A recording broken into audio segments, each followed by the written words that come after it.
Om Sairam. Good morning समस्त को मो तरफ मो परिवार तरफ मु आशा करुछि बाबा आशीर्वाद समस्ते भलरे थिबे। मो मध्य भलरे अछि, मो परिवार मध्य भलरे अछंती। आशा करुछि वीडियोटी सेशन फास्ट टू लास्ट पर्यंत देखिबे। देखिला परे बाबा विषय सब किछि जानि परिबे। आज होछि गुरुवार। मु आज बाबा जहा किछि कहबी सबु अनुभूति बाबा जो जेतिकी अनुभूति मो पाखरे अछि सब मु कहबी। आपण माने निश्चय प्रथम रु शेष पर्यंत निहाती वीडियोटी देखिबे। ओम देखि सारला परे ओम साईराम पदुटिए निश्चय लिखिबे। ओम साईराम। मु बाबांगर अनुमति नेगिरी मु सब किछि कहिबाकू आपनकु जाहुची। जहा घटना घटिची मु सब किछि कहिबी। आउ हेउची सत्य घटना बाबांग उपरे जहा आज कहबी सब सत्य घटना। ओम साईराम। मु आज बाबांग विषय कौन कहबी कोठू आरंभ करबी मु मध्य भाबी पारुनी। मो बाबा तो साक्षात ईश्वर, तांके तो परम गुरु। मु आज मो बाबांग पाखरे बसिकिरी मु आज मो बाबांग सामनारे मु बसिछि। आ मो बाबांग सामनारे बसिकिरी मो बाबांगर सब कहानी जाको कहूछि। आ जहा मु अंगे लिबेइछि, जहा मो घटिछि घटना जाको मु निजे जहा जानिछि मु सेई कथा ही आज आपण माननको कहबी।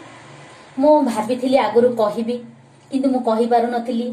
काली मु गोटे घटनाटे मु निजे बाबांग पाखरे बहिकिरी मु गोटे भिडियोटे करथिली। से भिडियोटी मु असुविधा जोगुरु पोस्ट करि पारिलेनी। सेति जोगुरु मु बहुत दुखित। मु से भिडियोटी अधा हेई सरला परे मु भाबिथिली बाबा सत्ୟରେ जदी मु आपनकु गोटे गाई रूपरे मु देखि पारंदी मते मो जीवनटा पूरा धन्य हेई जाय थांता। मु निजे जानिथिली मु जेतल सखाळु उठिबी मु गोटे गाई माने आमर गोटे गाई तांके तो होउछि आमर साक्षात रोमेंगे देवता। तांके होउछि 33 कोटी देवता तांको देहरे अछंती। सेथि जोगुरु मु निजे भाबिली बाबा मु सखाळु जेतल उठे मु प्रथमे मो बाबांगर मो घर आगे गोटे मंदिर, मो मंदिर आगे गोटे बड़ फोटो गोटे बाबांगर लगा हैछि। मु उठिबी मो बाबांगर मु ध्यान करिवि, दर्शन करिवि, तापरे मु जिबी मुह धोइबी। प्रथमे ये हेला मोर प्रथम कहानी सखाळर। मु आज कौन कली आज होछि गुरुवार। मु काली संध्यारे भाबिथिली बाबा गाई जदी सखाळु गाई जदी माने आमर गाई पजा गडौछि आम कहउछेती आम भाषा रे पजा गडौछेती आम श्रेष्ठ ओडिया भाषा रे आम कहउछेती गाई जदी आमर माने पाटीडा पजा गडौछि जदी से ये जदी देखिबे से रूप से दृश्यटी जदी सखाळु सखाळु देखिबे ताहाले भलो बोलिकी मु भाबिथिली बाबा मु तो एमती देखि पारिबेनी। आमर तो हिंजिल काट रे बहुत स्ट्रिक्ट गाई मनकु बाहर को बाहरिबा को दियंतिनी। गाई बाहर को बाहरले भी आमर जो म्युनिसिपालिटी गाड़ी आसिक नहीं जाती से आम गाई की बहुत स्ट्रिक्ट रखती। घर गुहाल भितर बांधिकी रखती, पदा को छाड़ती। जेहेतु आज कौन मु सकाळ उठी सबुदिन मो बाबा को देखिकी मु गाधेया जीवी। आज मो मन केमिति होला केजाणी मु बाहर को गली मु ग्रिल ला खोलिया मात्र मो ग्रिल पाखरे मु आज मु कहूची मो रूम टाकुली जाउची। एडा विराट सत्य कथा। एडा सत्य सत्य त्रिबार सत्य करी मु कहूची। मु आज सकाळ जेते बेले गली गाईडी पजा गड़ियार मु निजे देखिली। मु सकाळ आसी मु पाल्टा देहरे अछि। मु बाबा मो पाटरू जदि बाबा बाहरला ताके निश्चय मोर बाबा मो पाटरू मो वीडियो ऑन अछि। मो पाटरू बाबा बाहरी पड़िला ताके निश्चय बाबा। आ एडा सत्य घटना। मु मंडा पिठा 3टा गोटे चकुली पिठा नेगिरी मु बासी लुगारे नेगिरी देला परे खाइला परे ताके सेडु कुआडे गले अदृश्य हो गेले मु देखि पारिलिनी। मते बहुत दुखित लागिला। मु जेतल घर द्वार झाड़ू गाधई सारला परे घर द्वार झाड़ू लगेली पुणी थरे मु देखिलिनी तांको। गाईडा कुआडे अदृश्य हो गला। एडा सत्य घटना। मु गाईडार वीडियो भी करि पालेनी, फोटो भी उठिला, सेति मो मन बहुत दुख। मु आज भी मो हस्बैंड को भी कहिथिली ए कथा घटना सब मो सांगळ को मध्ये कहिछि। एडा सत्य घटना। बाबा को मु जो रूप रे देखिबा पे चाहूची ताके मते से रूप रे देखा दियंती। मु कोन मु भाबी पारुनी निजको। मु गोटे छोटिया भक्तटिए मु किछि करि पारुनी। जेतिकी करूची मो शक्ति अनुसार बाबांगर सेवा करूची। मु किछि बाबांगर अधिका किछि करि पारुनी। जहा मोर शक्ति अनुसार मु बाबांगर पूजा करूची। ହଉ ବାବାଙ୍କର କଥା ଯେତେବେଳେ ମୁଁ କହେ ମୋ ଆଖିରୁ ଲୁହ ଏମିତି ଝରି ଆସେ। ଆଉ ଏଇଟା ପୁରା ସତ୍ୟ ଘଟଣା। ଆଜି ଯେତେବେଳେ ମୁଁ ବାବାଙ୍କୁ ପୁଣି ମୋ ପାଟିରୁ ଆସିଲା ବାବା, ମୁଁ ସକାଳେ ଯେମିତି ଗାଈଟାକୁ ଦେଖିଲି, ଖାଇବାକୁ ଦେଲି, ତାପରେ ମୁଁ ଗଲି ହେରି ଗାଧୋଇବା ପାଇଁ। ସେ ଗାଈଟି ଆମ ଗ୍ରିଲ ପାଖରେ ଥିଲା। ମୁଁ ଗାଧେଇକିରି ଆସିଲା ବେଳକୁ ଗାଈଟି ଅଦୃଶ୍ୟ। ମୁଁ ଘର ଦୁଆର ସେମିତି ଝାଡୁ ମାରିଲି, ଧୁଆ ପୋଛା କଲି। ଆଜି ଯେହେତୁ ଗୁରୁବାର ମୁଁ ମନ୍ଦିରକୁ ଯିବି। ଆପଣମାନଙ୍କୁ ମୁଁ ଭିଡିଓରେ କହିଛି, ମୁଁ ତ ପ୍ରଥମେ ବାବାଙ୍କର ଆଳତି ସରିଲା ପରେ ମୁଁ ହନୁମାନ ମନ୍ଦିରକୁ ଯାଏ। ହନୁମାନ ମନ୍ଦିରରେ ମୋର ଭଜନ ସରିଲା, ମୋ ଆଳତି ସରିଲା ପରେ ମୁଁ ଘରକୁ ଆସି ବାବାଙ୍କର ଗାଧୁଆ ପାଧୁଆ ନିତ୍ୟକର୍ମ ବାବାଙ୍କର ସାରେ। ତାପରେ ମୁଁ ଯାହା କିଛି ମୋର ଚା ପିଆ ମେଡିସିନ ଖିଆ ପଛେ ହବ, ମୁଁ ପଛେ ଭଗବାନଙ୍କର କାମ କରେ। ପ୍ରଥମେ ଭଗବାନଙ୍କର କାମ କରେ, ପରେ ମୋ ନିଜ କାମ କରେ। ଆଜି ସକାଳେ ଏଇ ଘଟଣା ଘଟିଛି। ମୁଁ ସନ୍ଧ୍ୟାରେ ନିଜେ ଏଇ ଘଟଣା କହିଥିଲି। ଏଇଟା ହଉଛି ସତ୍ୟ। ମୁଁ ସନ୍ଧ୍ୟାରେ ବାବାଙ୍କୁ ଏଇ ଘଟଣା କହିଛି, ସକାଳେ ମତେ ଏଇ ରୂପରେ ଦେଖା ଦେଇଛନ୍ତି। ଆଉ ଦିନେ କଣ ହେଇଛି ଜାଣିଛନ୍ତି? ଏଇଟା ହଉଛି ବି ସତ୍ୟ ଘଟଣା। ମୋ ପିଲାମାନେ ଯେତେବେଳେ ଛୋଟ ଥିଲେ, ମୋ ପୁଅ ମୋ ଝିଅ, ମୁଁ ଶୋଇଛି ଏତେ ବଡ ବିରାଟ ସାପ ଗୋଟେ, ରାତି 12ଟା ସେତେବେଳେ ହେଇଛି। ମୋ ପିଲାମାନଙ୍କୁ ଧରି ମୁଁ ଶୋଇଛି, ସାପ ଗୋଟେ ଘର ଭିତରେ ପଶିଲା। ମୁଁ ଯେତେବେଳେ ଉଠିଲା ବେଳକୁ ସାପଟା ଆମ ଘରେ ପଶିବାର ମୁଁ ନିଜେ ଆଖିରେ ଦେଖିଛି। ଭଗବାନ ପାଖରେ ବସିଛି, ମୁଁ ମିଛ କହୁନି। ମୁଁ ସାପଟିକୁ ନିଶ୍ଚୟ ଦେଖିଛି। ଦେଖିଲା ପରେ ମୁଁ ପିଲାମାନଙ୍କୁ ପୁରା ସେଜରୁ କାଢି ଦେଇଛି। ସେଜରୁ କାଢିକି ସେଜ ସବୁ ଦେଖିଲି।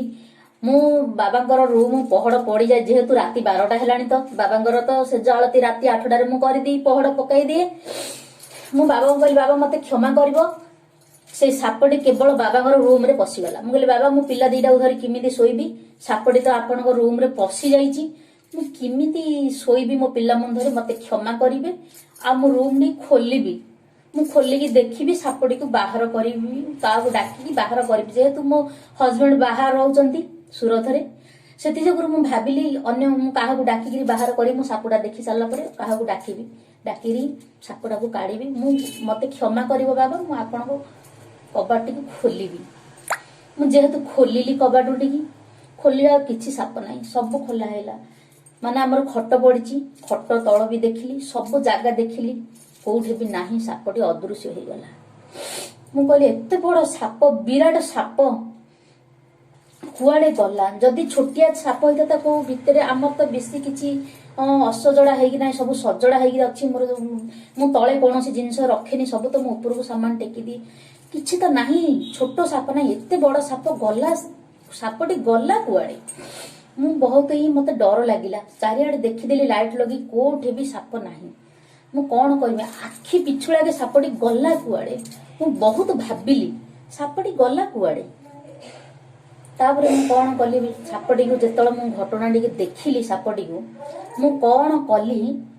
କବାଟ ଖୋଲିଲା ମାତ୍ରକେ ଭିତରେ ସାପଟିଏ ନଥିଲା। ମୁଁ କଣ କରିବି ବୋଲି ଭାବିଲା ପରେ ମୁଁ କବାଟଟା ଯେତେବେଳେ ଖୋଲିଲି, ସାପଟି ଅଦୃଶ୍ୟ ହୋଇଯାଇଥିଲା, ସାପ ନାହିଁ।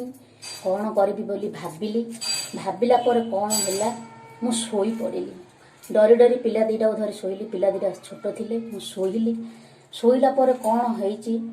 ମତେ ନିଦ ହେଲାନି ଗୋଟେ ଘଣ୍ଟାଟେ। ଯେହେତୁ ସାପଟି ନିଜ ଆଖିରେ ଦେଖିଛି, ଯେହେତୁ ନିଦ ହବନି।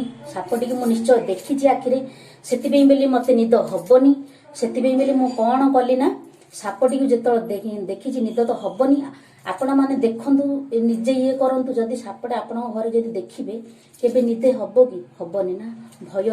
ଭୟଭୀତ ତ ଲାଗିବ, ଯେହେତୁ ସାପଟା। କଣ କରିବେ? ଯେହେତୁ ମୁଁ କଣ କଲି, ସାପଟିକୁ ଯେତେବେଳେ ଦେଖିଦେଇଛି, କଣ କରିଛି? ମୁଁ ଶୋଇ ପାରିଲିନି। 1-2 ଘଣ୍ଟା ପର୍ଯ୍ୟନ୍ତ ମତେ ନିଦ ହେଲାନି। ତାପରେ ଯେତେବେଳେ ମୋ ଆଖିଟା ପଡିଯାଇଛି, ନିଜେ ବାବା ଧଳା ବସ୍ତ୍ର ପିନ୍ଧିଛନ୍ତି ମୋ ପାଖକୁ ଆସିକିରି ସବୁ ଘଟଣା ଯାକ ମତେ କହିଲେ। ବାବା କହିଲେ, ତୁ କଣ କରିଛୁ? ମତେ ତୁ ଡରିଗଲୁ?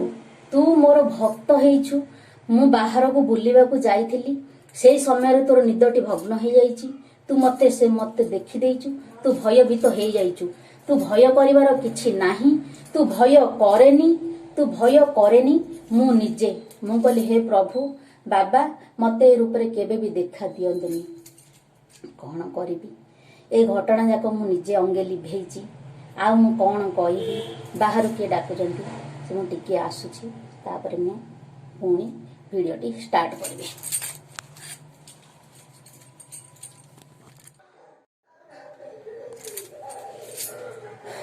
ओम साईराम जय साईराम। भिडियोटी मु स्टॉप रखी कि आज गुरुवार जेहेतु बाबा पाखु समस्ते आसुचंती पूजा करी देवाक पड़ुची से जोगुरु मु अधारे मो कथाटी रखी देइथिली। इमिदी मो बाबांकर कहानी आपण मानकु मु कौन कहबी। मु तो कहानी कहूथी बेले मो कहानी सरू नथुबो, मो बाबांकर कहानी सरू नथुबो।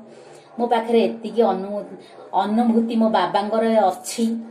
मु कौन आपण मानकु कहबी। मु निजे तो अंगे लिभेइची। मो बाबांकर कथा मु कहबी कौन आपण मानकु। आपण माने निजे आसंतु मो बाबांकु देखि नियंतु।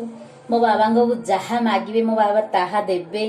मो बाबा काहारी को खाली हाथ रे छाड़ंतीनी, जे आसंती ता झोली भरी करी दियंती। एटा होची सुनिश्चित, एटा सत्य घटना। मो बाबा कली जुगरे साई अवतार, साक्षात ईश्वर। मो बाबा सबका मालिक, मो बाबा एक है। मु कौन कहबी आ मो बाबांग विषय रे। मु आज जो स्टेज रे अछि मो बाबांग जोगी ही मु आज ए स्टेज रे अछि। मु आग बहुत मो देह भी बहुत खराब रहउतुला। आसिकिरी भी आम ई गाँव रे भी समस्ते आम साई पड़सा लोक भी पचारि पारिबे मो देह बहुत खराब रहउतुला। मु केतल भी मो देह भल रहु नथुला। जेहेतु मु सबु बळे मु अधे दिन मु रोसई घरे करिबी, अधे दिन मु सोईकिरी रहिबी। मो देह एते खराब रहउतुला। सेई मनीष मु आजी एबे मु जो जहा सबु मु काम मो बाबांकर काम ए रु जाडे पर्यंत मो बाबांकर काम करूची, घरर काम करूची, मंदिर को जाउची, भजन टिके करगिरी आसुची, आळती हनुमान मंदिर रे आळती भजन टिके करगिरी आसुची। सबु मु एबे सेई मनीष। मो देह एबे पूरा ठीक रहुची। आपण मानकर देह जदि खराब होउथाए बाबांग पाखु आसंतु, बाबांकर किछि विभूति पाआंतु, बाबांकर किछि जड़ा नियंतु, सबु बाबा ठीक कर देबे। एटा होची सत्य घटना। बहुत आज मु कांदुची आ मु भी हसुची। सतरे साक्षात ईश्वरंकर कथा कौन आपण माने मु कहबी। आपण मानकु मु कौन कहबी, कहिबार तो भाषा नाही। मो बाबा इमिति केतल को खेल खेलुचंती किए भी जानी पारु नाहंती। ताकर लीला किए किछि जानी पारु नाहंती। को रूपरे आइगिरी कौन करि देइगिरी जाउचंदी हेरी किए भी जानी पारु नाहंती। मु तो निजे जानी पारुनी। एते मो बाबा को सेवा करूची। मु तो कहबिनी एते करूची बेलिगिरी मो सख्य अनुसारे मु जेतिकी करूची, मो कर्तव्य अनुसार मु जेतिकी करूची बाबांकर सेवा जत्न। आ कौन कहबी मो बाबा को।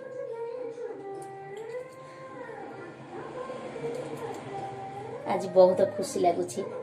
आज होची गुरुवार, मो बाबांकर बार। मो बाबांकर पवित्र बार होची गुरुवार, आ गोटी होची मंगलवार। गुरुवारे व्रत करंतु, मानसिक करंतु। मानसिक आपणकर समस्तଙ୍କର पूर्ण हब, निश्चय पूर्ण करिवे। मो बाबा निष्ठार सहित करिवे, निष्ठार सहित करिवे। बाबांगो निष्ठार सहित बाबांगो पूजा करिवे। बाबा फल निश्चय देवे। एइटा होची सत्य घटना। मो बाबा, मो साई, मो आल्हा, मो मालिक। मु भी शिरडी जाइछि। सेइडा भी गोटे घटना घटिछि। मु गोटे बाबांगर छोटिया फोटोटिए रखिकिरी मु पूजा करुथुली। मु बाबांग प्रतिमा सेतल बसई नथिली। एबे मु प्राण प्रतिष्ठा देइगिरी बसैली। गोटे 10 वर्ष हेगला। 10 वर्ष पूर्वर कथा मु कहूची। मो पुओ झियो सेतल पूरा छोटो थिले। मु गोटे बाबांगर फोटोडे रखिकिरी मु घरे, मोर तो घर बहुत छोटिया थिला। मु एई रूम रे रोसई होतुला। एई रूम रे बाबांगर गोटे छोटिया फोटोटी एई रूम डा अछि। एई रूम रे हमर एई बाबांगर एबे जो मंदिर हैला एई रूम रे आमर रोषेई भी होउथला। एई रूम रे मो बाबांगर गोटे छोटिया फोटोटे एति बड़ फोटोटे रखी मु गोटे दीपटे लगेइथिली। मु जेतବେଳେ दीपटे लगेइथिली से दीपटी 3 दिन पर्यंत जलिला बिना तेल रे। मु एइडा निजे अंगे लिभेइची। एइडा सत्य घटना, एइडा सत्य घटना। एइडा मु निजे अंगे लिभेइची। मु सेतବେଳେ दीपटी जेतବେଳେ लागिला 3 दिन पर्यंत लोक बहुत भिड़ लागिथिला। समस्ते भी देखुथिले, घरे भी बसिकिरी रहुथिले, देखुथिले। से दीपटे सिमिदी जळुथिला। 3 दिन जळिला। 3 दिन पर जेतବେଳେ दीपटी लिभिला सेतବେଳେ मो मन बहुत दुख लागिला। मते गोटे किमिदी लागिला मु सेतବେଳେ जानि पालिनी। भाईना सेतବେଳେ बाहर रहउचंती, सुराट रहउथिले। मु पिला मनन धरिगिरी रहउथिली एठे। जेतବେଳେ दीपटी लिभि गला मते बहुत मो मनटा बहुत कष्ट होला। झियो सेतବେଳେ मोर पारमरे पढुथिला, स्कूल जाइथिला। मो झियो पुओडा सेतବେଳେ छोटो थिला। मो पुओ को धरी मो खटो उपरे सोईची। गोटे वृद्ध लोक आसिले। मु ग्रिल रे ताला मारी देइची। वृद्ध लोक गोटे जेहेतु मु एकला रहउची मु तो सचेतन होई चलिबाकू बाध्य। मु ग्रिल रे ताला पकई देइची। खटोडी उपरे मु मो पुओ को धरी सोईची। सत्य घटना निजे अंगे लिभेइची। गोटे वृद्ध लोक आसी मो मुंड को आउंसिकिरी मो मुंड पाखरे बसिले। दीप लिभिबार गोटे 2-3 घंटा पर मु सोई पड़ीची मन दुख करिगिरी। मते 3 पद डाकिले, गीता गीता गीता 3 पद मते डाकिचंती बाबा। मु उठिली। मु निज आखिरे वृद्ध लोकटा को मु देखी देइची।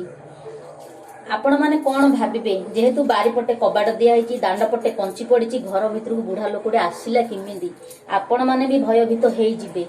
मु जेहेतु भयठू अति भय हेई गली। माने दांड पटे कंची पड़ी बारीपटे कबाड़ दिया है बुढ़ा लोकटी मो मुंड तळ को आसिले केमिदी मु बहुत भयभीत हेई गली।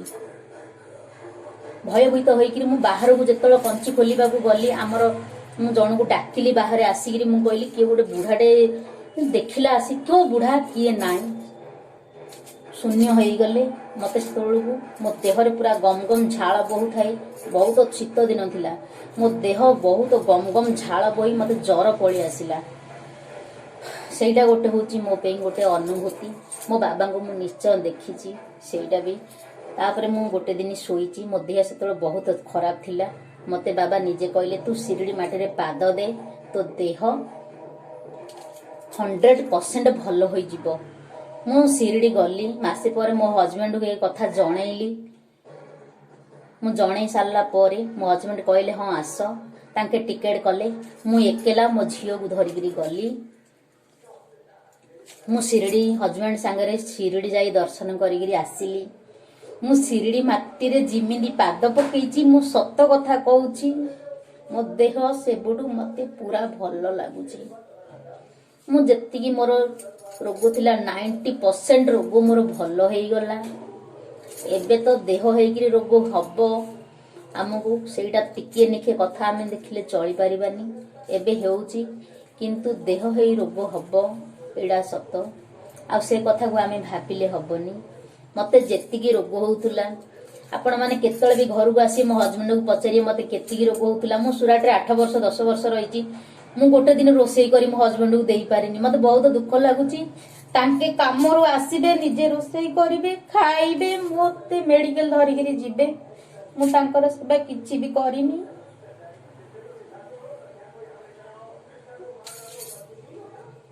मोर सेतलो बहुत देह खराब रहुतला। मो हजबैंड बहुत भल। मु सब वीडियो रे कहिची बहुत भल। इमिदी मनीष समस्त को मिलतु इमिदी समस्ते हुअन्तु समस्त हृदय इमिदी निर्मल था। मो हजबैंड परी बहुत भल कहले भी भाषा नहीं। मो बाबा को पाइची मो स्वामी की पाइची। मो स्वामी जिमिदी भल मो बाबा को कृपारु बाबा का दयारु मो बाहर पूर्व बहुत शिव को मानुली। मु बाहाला परे मो बाबा को मु पाइची सेति जोगु मु भल स्वामी टिए मध्य पाइची। मो बाबा को पाइची मु भल स्वामी गोटे पाइची। मु सेति भी बहुत गर्वित।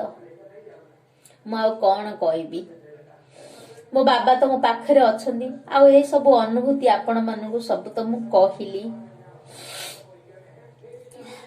वीडियोटी बहुत लंबा है गलानी मु आउ दिन निश्चय कहबी फास्ट लास्ट पर्यंत वीडियोटी निहाती देखंतु किछि जानंतु शिखंतु आ बाबा को आपणाई नियंतु देखिबे आपणकर सब दुख दूर हो जिवो सुख साउंड हेई घर को आसीबो समस्ते हस खुशी रे रहिबे। बाबा को डाक सब रोग दूर कर दियंतु बाबा कली जुग रे साई अवतार ताको ही डाक निश्चय दूर करिवे तांके सब रूप रे तांके देखा दियंती। मु जेतिकी रूप कहली सब आउरी भी अच्छी अनुभूति मु कहबी आउ गोटे वीडियो रे कहबी। एई वीडियोटी बहुत लॉन्ग हे गलानी सेति जोगुरु मु कोन कहबी मु सब बाबा को मो बाबा को विषय सब मु कहबी। मु टिके मु बहुत मो बाबा को मु टिके रिलैक्स हे जाउची। जय साई राम। ओम साई नमो नमो श्री साई नमो नमो जय जय साई नमो नमो सद्गुरु साई नमो नमो। ओम साई राम। मु वीडियोटी एठे रखिली आपण माने निश्चय कमेंट रे लिखिबे ओम साई राम। सब्सक्राइब करबा को जम्मारू भूलिबेनी शेयर करबे कमेंट करबे। जय साई राम जय साई राम।